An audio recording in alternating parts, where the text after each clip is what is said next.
आषाढी एकादशीच्या निमित्त रांजेश्वर मंदिराजवळ तारकर्लीवरून विठ्ठलाची पालखी येणार. त्यासाठी प्रसादाची तयारी सुरू आहे. 300 ते 350 वारकऱ्यांसाठी घरीच प्रसादाचं काम चालू आहे. साधारणतः 59 वर्षांपूर्वी आजोबांनी चालू केलेली प्रथा आजही चालू आहे.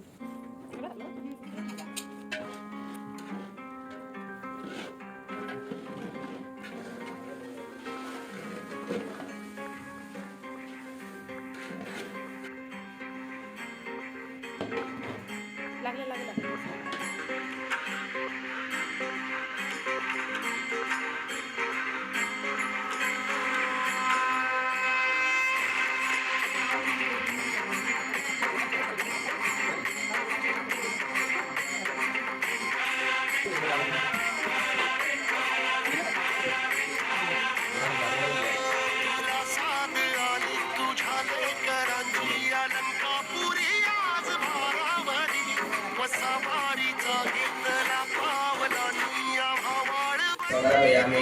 नमस्ते देवदेवेश नमस्ते धरणीधरो नमस्ते जगदाधारं अवैधजगदाभ्यो नमो नमः। गन्धमाल्यर्घ्यं समर्पयामि।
तसेच यावर्षी पंढरपूरचे तीर्थ हे तर आहेच, पण 144 वर्षांनी येणारा हा महाकुंभ मेळाव्यात तीर्थाला जाण्याचे भाग्य मिळाले.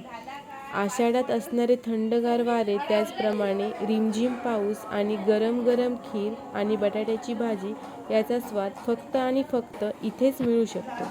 आम्ही व आमचे शेजारी भक्तांची सेवा करण्यात मग्न असतो.